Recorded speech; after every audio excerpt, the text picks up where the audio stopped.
Hi, I'm John of John's Carnivorous Plants, and this is my indoor nursery. Today I'm going to be talking about humidity and highland plants. So, I commonly get asked different strategies you can use to keep highland or intermediate plants in lowland environments.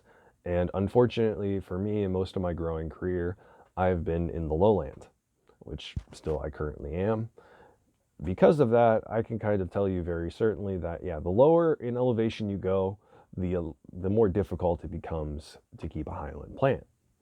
And usually the factor of temperature is thrown around as the big reason, but I digress. I say humidity is one of the main ones that people aren't really thinking about. And the reason for that is air pressure up, at the top of the mountain is a lot lower. So like the air is very thin compared down here at the lowland where all of the other air on top of it is just smushing it down and making it more compressed. That additional pressure is being pushed onto the cell and its openings called the stomas, and it's getting more air molecules basically smashing into it, taking away its moisture more so than it would up in the highland. I don't have any true scientific basis for this other than, it just kind of makes sense that osmotic pressure to dry out a plant through via evaporation would be higher because the concentration gradient would shift more if there is a bigger difference in humidity whenever there's more dry air smacking into the wall of the plant that's very moist, especially whenever it's not biologically designed for that much air transfer to be occurring. Because you got to think of it, it's as if we were on a planet that had a thicker atmosphere. So the air would be forcing itself into your lungs is essentially what it would feel like. Or if like you had like a gas mask on or something of like oxygen or something, it's like literally pushing the air into you is the best way to think about what's happening to a highland plant down here in the lowland. Now, you can mitigate the temperature drops and stuff like that, and that's usually very good at helping the plant maintain its homeostasis because they have an immune system too. They're used to having some kind of temperature drop up there up on the mountains and whatnot.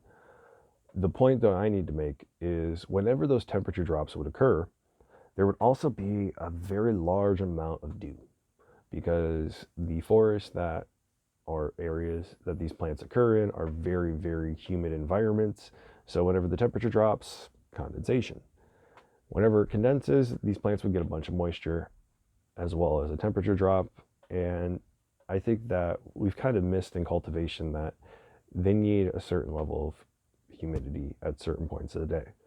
So what do? I leave all my highland plants, like my intermediate nepenthes or my helianthera, all under domes and just leave them barely cracked, and that works for me. So your local conditions are definitely going to play a lot of a factor. You should look up your elevation.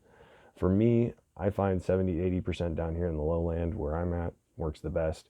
However, if you're further lowland than me, you might want to keep them even more humid, which kind of sounds insane. Or if you're up at higher elevation, you might want to keep them less humid because there's not going to be as much air transfer happening because of the air pressure differential.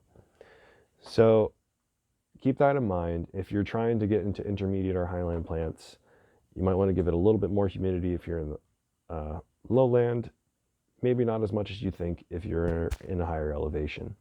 I hope this discussion was insightful to you in some way. Please like, subscribe if you found it enjoyable. Otherwise, leave a comment if you have like a suggestion or question for a future rant.